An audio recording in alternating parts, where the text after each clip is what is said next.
بسم اللہ الرحمن الرحیم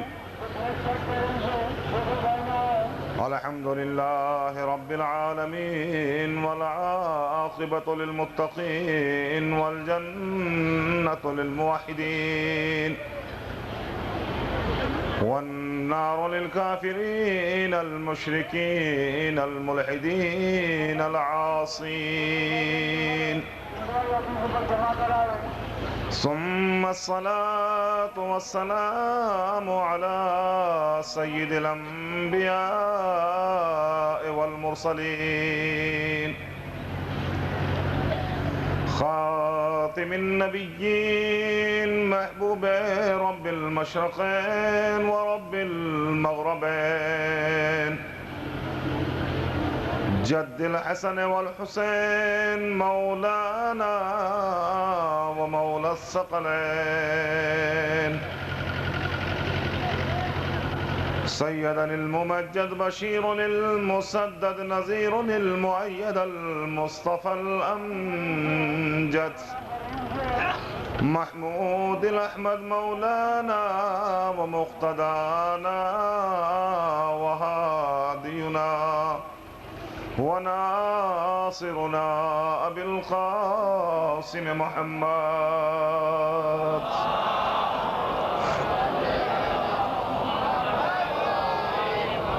وأهل بيته الطيبين الطاهرين المعصومين ولعنة الله على أعدائهم أجمعين من يومنا هذا إلى آن قيام يوم الدين أما بعد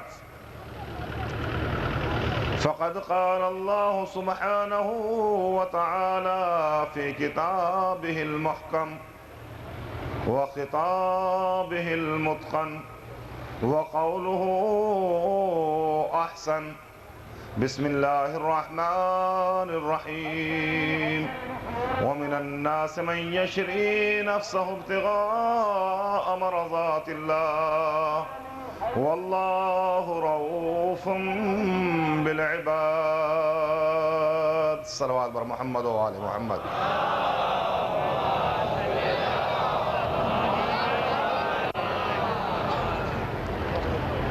عالم بحر و بر کا خالق اقلیم ارض و سما کا مالک وہ خدا کہ جس نے انسان کو پیدا کرنے سے پہلے اس کی ہدایت کا انتظام فرمایا، اس کی ہدایت کے لیے نبیوں کو مبعوث فرمایا، رسولوں کا انتخاب کیا، کتابوں کو نازل کیا، صحیفوں کو اتارا، یا یوں عرض کروں کہ اگر اس نے ہدایت انسانی کے لیے صامت کتابوں کو اتارا تو ان کی ترجمانی کے لیے ناطق نبیوں، رسولوں اور اماموں کا انتخاب فرمایا۔ کرم، بے پناہ کرم اس ذات واجب الوجود کا کہ جس نے ہم کو فرش عزائے سید الشہداء بچھانے کی توفیق مرحمت فرمائی۔ فرش عزا کے عنوان سے گزشتہ مجالس میں تاریخ اسلام اور شخصیات کا وہ پہلو آپ کے سامنے پیش کیا جا چکا ہے۔ اس مجلس میں میری کوشش یہ ہوگی کہ میں اس تاریخ سے آپ کو روشناس کراتا ہوا چلوں، اس سے متعارف کراتا ہوا چلوں کہ جو آج ہماری معرفت کا ذریعہ ہے، جو آج ہماری پہچان ہے، دن و ایام تاریخ ہم سے کیا مطالبہ کرتی ہے، ہم کس انداز میں پہچانے جاتے ہیں۔ قرآن مجید کی جس آیہ کریمہ کو عنوان سخن قرار دیا ہے، وہ بات تو بظاہر ایک رات کی ہے، لیکن اپنے آپ میں مسلم ایک تاریخ ہے، اور ایسی تاریخ ہے کہ جہاں سے انسانوں کو پتہ یہ چلا، مسلمانوں کو پتہ یہ چلا، جہاں سے کلمہ پڑھنے والوں کو احساس یہ ہوا کہ دوسری اقوام کے پاس سن و سال ہیں، ہمارے پاس بھی سن و سال ہونا چاہیے۔ یعنی رات ایک ہے، شب ایک ہے، واقعہ ایک ہے، لیکن تاریخ آدم و خاتم کی حفاظت کا امین بن گیا۔ واقعی شب ہجرت ہے، لیکن ایثار و قربانی کا ایسا جیتا جاگتا ثبوت بن گیا کہ آج تک اس کا جواب نہ لایا جا سکا۔ آج تک اس تاریخی واقعے کو اگر کوئی فراموش کرنا بھی چاہے تو فراموش نہیں کر سکتا، چونکہ اس میں تہنیت و مبارکباد اس ذات واجب الوجود کی اپنی مخلوقات کے اوپر اس انداز میں تہنیت و مبارکباد کہ آج تک اس طریقے سے تہنیت اور مبارکباد نہیں پیش کی جا سکی، کیونکہ اس سے پہلے یہ جذبہ کہیں دن میں دیکھنے کو نظر نہیں آیا، تو رات کی تو بات ہی الگ ہے۔ تو جب ایک رات میں ایسا رونما واقعہ رونما ہو جائے کہ جس کی مثال دل میں نہ مل سکے، اس واقعے کو واقعہ شب ہجرت کہتے ہیں۔ واقعہ تو شب ہجرت ہے، مگر یہ ایثار و قربانی کا وہ مرقع ہے کہ جس کی مثال نہیں ملتی۔ ایک صلوات بھیج دیں محمد و آل محمد پر۔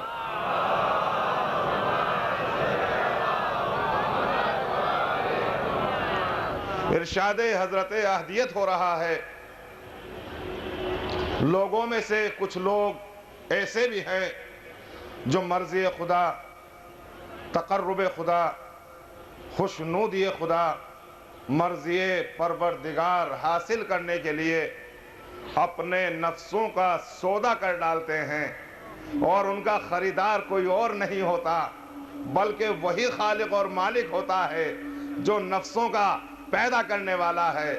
اور جب وہ یہ سودا کر لیتے ہیں تو اللہ ایسے بندوں پر بڑا مہربان ہے، بڑا شفیق ہے۔ واقعہ اذہان عالیہ میں محفوظ ہے کہ یہ واقعہ اس وقت کا ہے کہ جب علم بردار انسانیت، علم بردار فلاح و بہبودی، پیغمبر ختمی مرتبت پیغام نجات دے رہے ہیں، مگر جواب پتھروں سے دیا جا رہا ہے، راستے میں خار اور کانٹے بچھا کر کے استقبال کیا جا رہا ہے۔ اور جب بات یہیں پر تمام نہ ہوئی، منصوبہ بنایا گیا نہ رہے گا، یہ اعلان کرنے والا نہ رہے گا، ہمارے باطل عقیدوں کو باطل کہنے والا، لہذا اسی کا خاتمہ کر دیا جائے، اسی کو درمیان سے ہٹا دیا جائے۔ اور یہ منصوبہ جب بنا لیا گیا، کرنا کیا ہے؟ تمام کفاران قریش نے فیصلہ کیا کہ آج بیت رسول کا محاصرہ کر کے چراغ یتیم عبداللہ کو بجھا دیا جائے گا۔ لہذا سرکار ختمی مرتبت کے اوپر جب یہ خطرات کے بادل منڈلائے، منصوبہ پائے تکمیل تک پہنچانے کے لیے کفاران قریش نے بیت الشرف رسول کو گھیر لیا، تو اب ذمہ داری تھی اس کی کہ جس نے رسول بنا کر کے بھیجا تھا۔ لہذا بحکم پروردگار جبریل امین سرکار رحمت للعالمین کے پاس تشریف لائے، کہا سرکار اب آپ جو پیغام دینا چاہتے تھے اس سرزمین سے دے چکے، اب آپ کو اپنے بستر پر اپنے جانشین، اپنے ناصر و مددگار کو چھوڑ کر کے ہجرت کرنا ہے۔ لہذا تاریخ کی جو ہم نے ورق گردانی کی، پتہ چلا کہ سرکار ختمی مرتبت نے سرکار ولایت حضرت امیر المومنین علیہ السلام کو بلایا۔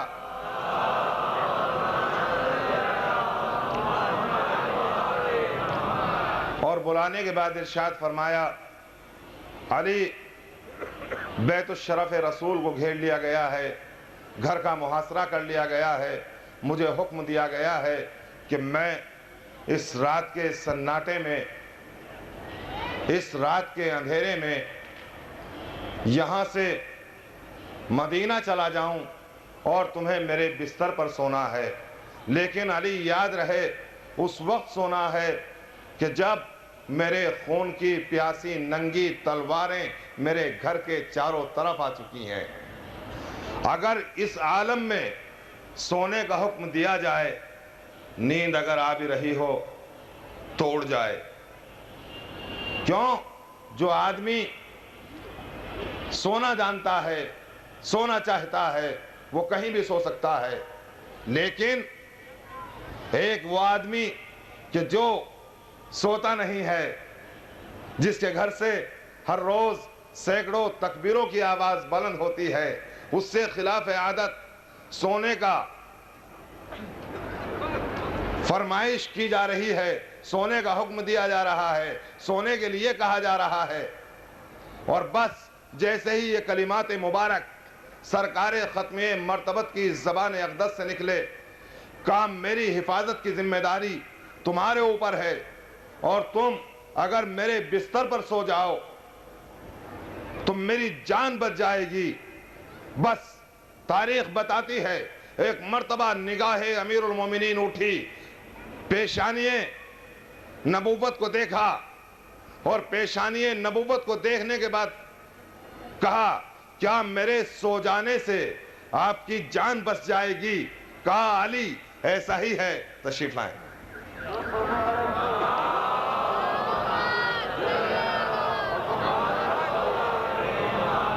کیا میرے سو جانے سے آپ کی جان بچ جائے گی؟ کہا علی کچھ ایسا ہی ہے۔ تاریخ کا پہلا سجدہ شکر ہے جو علی نے کیا، اور سجدہ شکر جب کیا، کب؟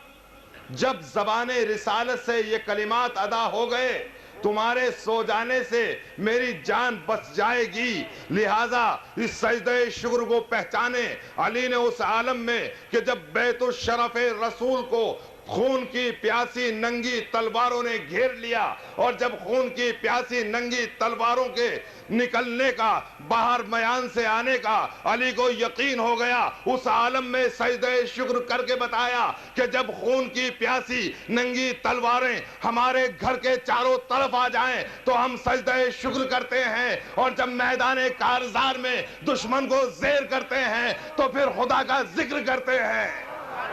صلوات بھیج دے محمد و آل محمد پر۔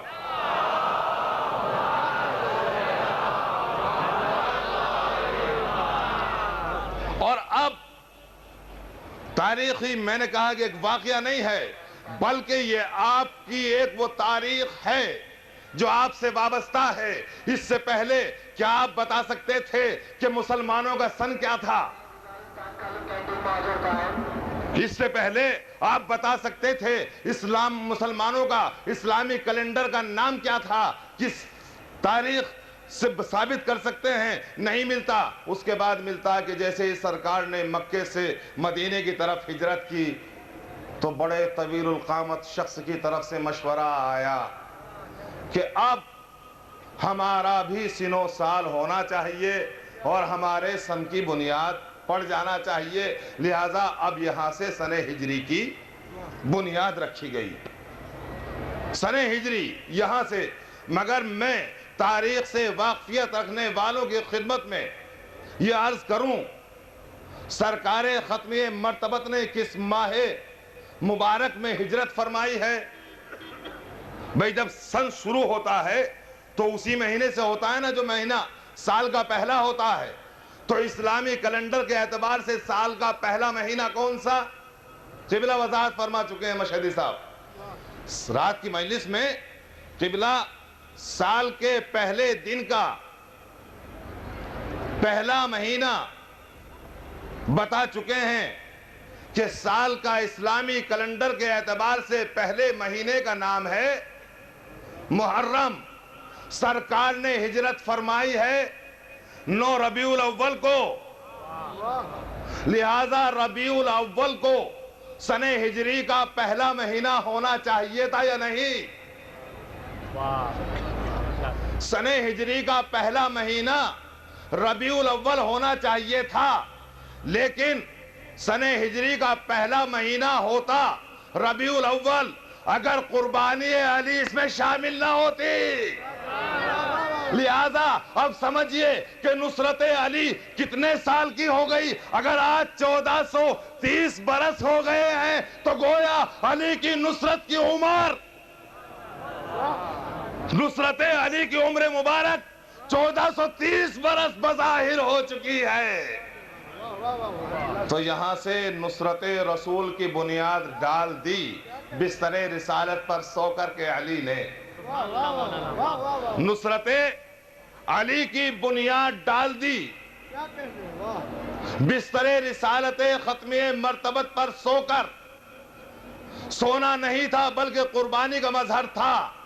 تو اب ربیع الاول کیوں پہلا سال کا مہینہ نہیں قرار پایا؟ اس کے پیچھے بھی ایک ریزن ہے، اس کا بھی ایک سبب ہے۔ سبب یہ ہے کہ ربیع الاول میں ہجرت ضرور ہے، لیکن یہ اتنا معتبر مہینہ قربانی کے اعتبار سے نہ ہوتا، لہذا یہ سن اگر قربانی کی بنیاد پر مرتب کیا گیا ہے تو ہمیں دیکھنا پڑے گا کہ سال کے 12 مہینوں میں کس مہینے میں عظیم قربانی دی گئی۔ اب جو تاریخ کو دیکھا تو یہاں تو سن ہجری کا پہلا سن تھا، وہاں سلسلہ آگے بڑھا 60 تک پہنچا، وہاں بیٹے نے بڑھ کر کے قربانی دی، لہذا جب بیٹے نے قربانی دی تو وہ محرم کا مہینہ قرار پایا، لہذا وہاں سے بیٹے کی قربانی کو باپ کی قربانی سے ملا دیا گیا۔ اے علی اگر سن تیرا ہوگا تو محرم حسین کا ہوگا، سن اگر علی کا ہوگا مہینہ حسین کا ہوگا۔ صلوات بھیج دیں محمد و آل محمد پر۔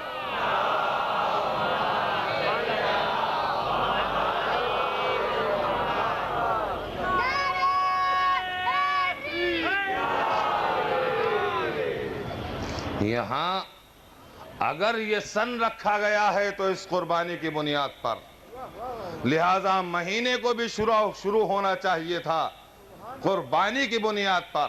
اب جو قربانیوں کو دیکھا گیا، ایثار کو دیکھا گیا، جذبہ ایثار کو دیکھا گیا، تو بس وہ مہینہ 12 مہینوں میں نظر آیا محرم، یہ حسین علیہ السلام سے منسوب ہو گیا۔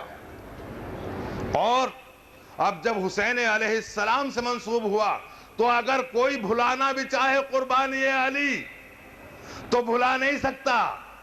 اگر مہینہ ایثار و قربانی بھلانا بھی چاہے تو بھلا نہیں سکتا، اس لیے کہ ماتم کو روک سکتا ہے مگر ہلال محرم کو نمودار ہونے سے نہیں روک سکتا۔ صلوات بھیج دیں محمد و آل محمد پر۔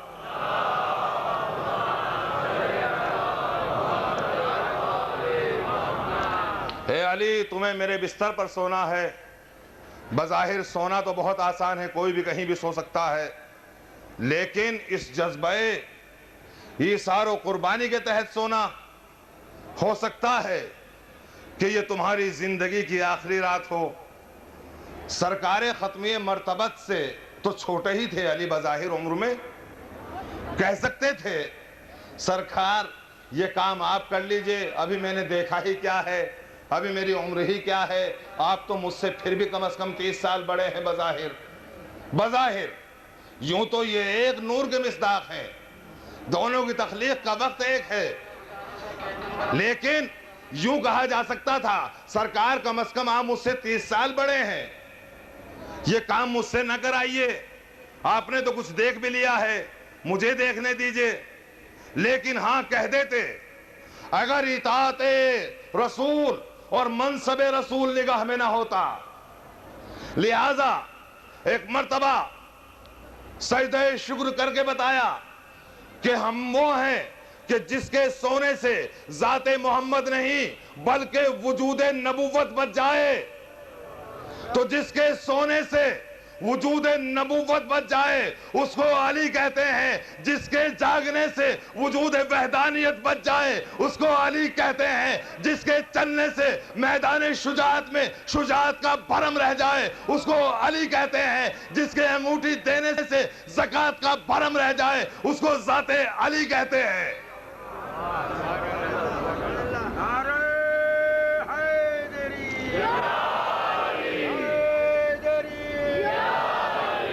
سرکار تشریف لے گئے، علی بستر رسالت پہ سو گئے۔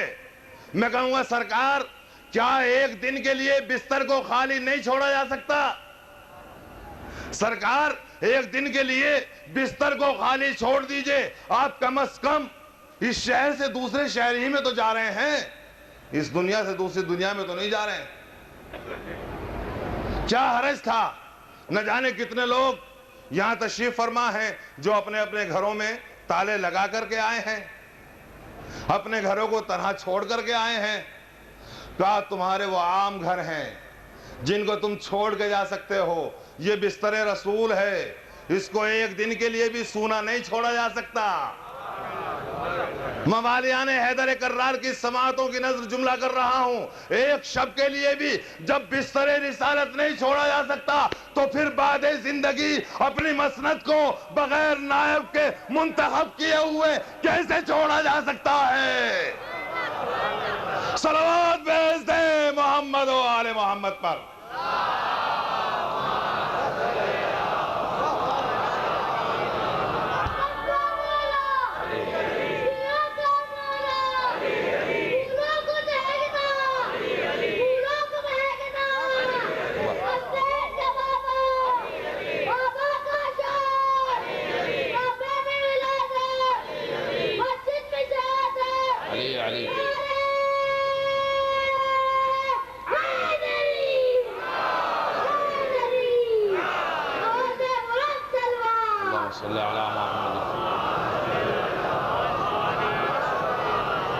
اور جب علی بستر رسالت پر سبز چادر اوڑھ کر سکون کی نیند سو گئے، بڑا دیدنی منظر ہے، بڑا سہانا ماحول ہے، بڑی پرفیض پرکیف فضا ہے، ایک سہانا منظر ہے، چاروں طرف سے تہنیت و مبارکباد کی صدائیں بلند ہیں، قدرت فخر و مباحات کر رہی تھی، فرشتے مبارکباد دے رہے تھے۔ کیوں کہ یہ جذبہ ایثار و قربانی اس سے پہلے تاریخ عالم نے نہیں دیکھا، تاریخ انسانیت میں اس سے پہلے ایسا مرحلہ نہیں آیا کہ ایک بھائی دوسرے بھائی کے لیے اس طریقے سے نذرانہ قربانی اور نذرانہ جان دے۔ لہذا جب اس جذبہ قربانی کو قدرت نے دیکھا تو قدرت فخر و مباحات کر رہی تھی، فرشتے مبارکباد دے رہے تھے، گویا کوثر میں موجوں کا ہیجان تھا، جنت میں خوشیوں کا طوفان تھا، تعظیم علی آسمان تھا، چونکہ سونے والا ایرا غیرہ نہیں وقت کا سلطان تھا۔ ہر بشر اس لیے نیند پر حیران تھا چونکہ سونے والا کوئی معمولی نہیں بلکہ کل ایمان تھا، بالائے چادر سایہ فگن قرآن تھا۔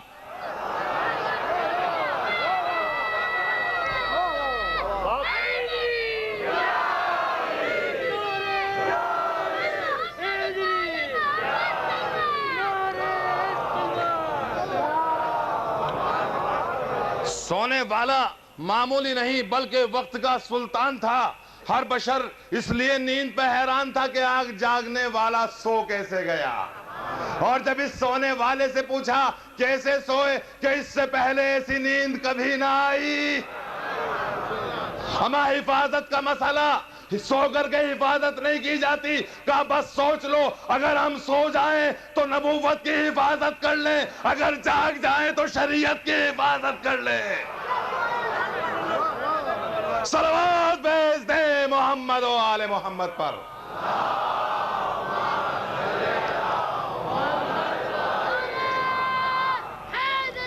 یا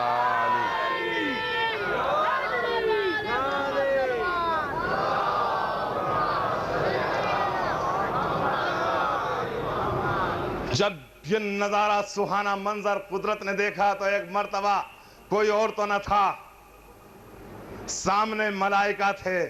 ملائکہ میں بھی کوئی غیر نہیں بلکہ سید الملائکہ جبرائیل اور میکائیل.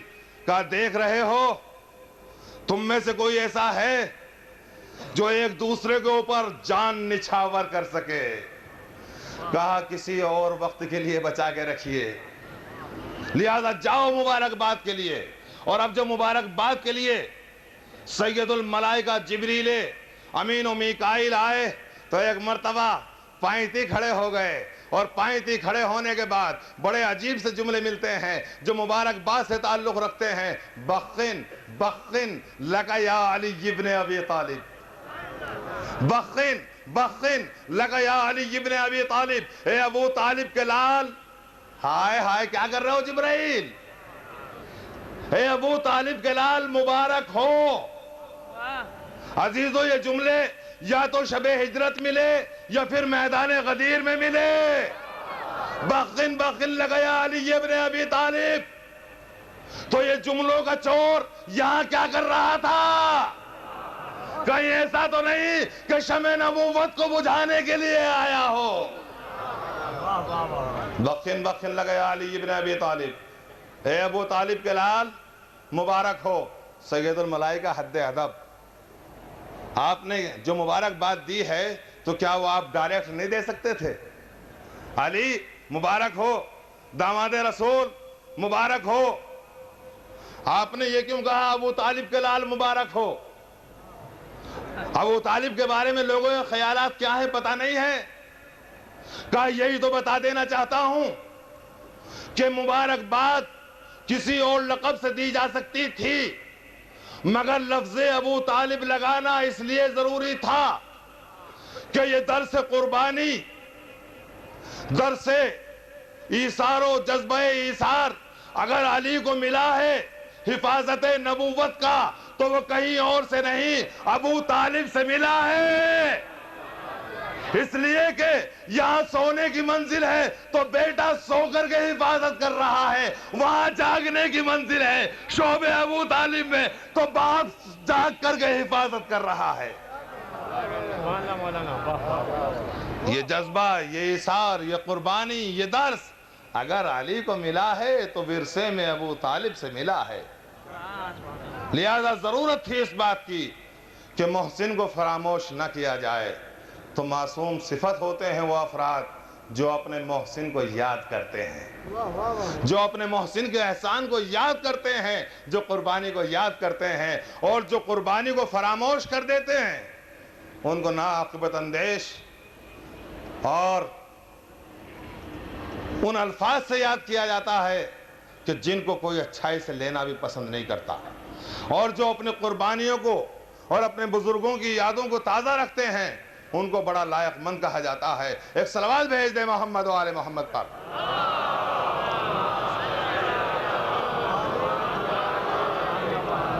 تو یہ تاریخ یہ ایک افسانہ بن کے رہ جاتی اگر اس کے اندر یہ جذبہ ایثار نہ ہوتا. یہ جذبہ ایثار اس بات کی علامت ہے کہ یہاں سے سن ہجری کی بنیاد پڑ گئی, اور جب سن ہجری کی بنیاد پڑی تو پتہ یہ چلا کہ جتنے سنوں سال آگے بڑھتے چلے جائیں گے ویسے ہی قربانی علی کا قد بڑھتا چلا جائے گا۔ کون مٹا سکتا ہے قربانی علی کو؟ کون ختم کر سکتا ہے قربانی علی کو؟ کون ختم کر سکتا ہے اس جذبہ و اثار کو؟ کوئی ختم نہیں کر سکتا، اس لیے کہ اللہ کا نظام ایسا ہے جس کو وہ بچانا چاہتا ہے اس کو کوئی مٹا نہیں سکتا، اسے کوئی ختم نہیں کر سکتا، اس لیے کہ جب بقا کی ضمانت اس نے لی ہے، اگر کوئی فنا کرنا چاہے تو فنا کرنے والا خود فنا ہو جائے گا۔ آج آپ تشریف فرما ہے کس مقام پر؟ کون سی جگہ ہے؟ ہاں؟ کیوں گھبرا رہے ہیں؟ کیوں شرما رہے ہیں؟ حسین ٹیکری۔ اب پتہ نہیں یہ گجراتی کا لفظ ہے یا ہندی کا، مجھے نہیں معلوم، مگر بس اتنا معلوم ہے کہ حسین عربی کا نام ہے۔ یہ مجھے معلوم ہے کہ حسین ایک اس شخصیت کا نام ہے کہ جس نے بہت بڑی ظالم حکومت کا سامنا کیا تھا۔ یہ حسین ٹیکری تو یہاں ہے، کہیں حسین پور ہے، کہیں حسین گنج ہے، کہیں حسین ساگر ہے، کہیں حسین آباد ہے نا؟ گھروں میں نام کتنے ہیں اس کا تو کوئی شمار ہی نہیں کر سکتا، مگر مقابلہ کس سے تھا؟ مٹانے والا کون تھا؟ کون؟ یزید پلید معمولی آدمی تھا، گڈریا تھا، چرواہا تھا، چوکیدار تھا، کون تھا؟ بظاہر 1/3 دنیا کا بادشاہ، 70% دنیا پر حکومت کرنے والا، افریقہ کے جزیروں سے لے کر سندھ کے دھاروں تک حکمرانی کرنے والا، چمکتے ہوئے سکے اس کے پاس، کھنکتی ہوئی تلواریں اس کے پاس، نیزہ و تبر و بھالا اس کے پاس، لاہ و لشکر اس کے پاس تھا۔ حسین کے پاس بظاہر کوئی حکومت، کوئی ملک، کوئی رعایا، کوئی بادشاہت، بظاہر حسین کے پاس کوئی حکومت، بظاہر یوں وہ شہنشاہ کائنات ہے، یوں وہ شہنشاہ کائنات ہے، لیکن سامنے کون؟ اتنا بڑا بادشاہ جو 70% دنیا پر افریقہ کے جزیروں سے لے کر سندھ کے کناروں تک حکومت کر رہا ہے، مگر اللہ رے انقلاب زمانہ، اللہ رے قربانی حسین کا جذبہ، اللہ رے عظمت حسین کہ اتنا بڑا بادشاہ، اس کے نام پر کوئی گاؤں، کوئی شہر، کوئی ملک، ارے اتنے بڑے بادشاہ کے نام پر کوئی گلی نہیں ملتی، اور حسین کے نام پر نام بھی ہے، مقام بھی ہے، جگہیں بھی ہیں، شہر بھی ہیں، محلے بھی ہیں، محلات بھی ہیں، اور نام یزید بتاتے ہوئے شرمندگی ہوتی ہے، نام حسین بتاتے ہوئے فخر ہوتا ہے۔ بے صلوات بھیج دیں محمد و آل محمد پر۔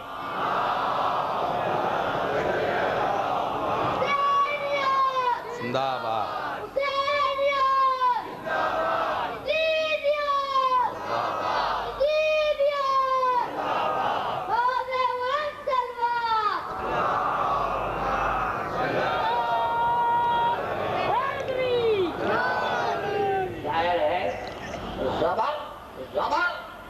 زبر زبر ہو، شیر ہو نہیں سکتا، ارے تولے جو شیر ہو تو سوا شیر ہو نہیں سکتا۔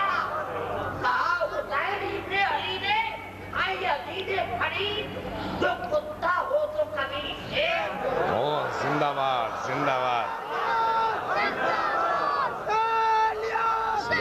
سبحان اللہ، سبحان اللہ۔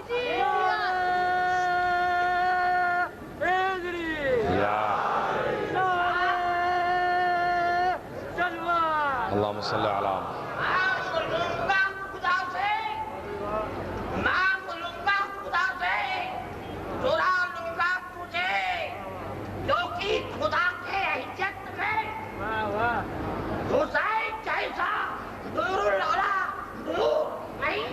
واہ واہ، سبحان اللہ، سبحان اللہ۔ روز عاشورا، شب جمعہ کا وقت، شب قدر، شب برات، شب معراج، شب ہجرت، عید میلاد ان کا واسطہ، لوہے قلم، لوہے محفوظ، عرش عظیم، خانہ کعبہ، حشر اسود، روز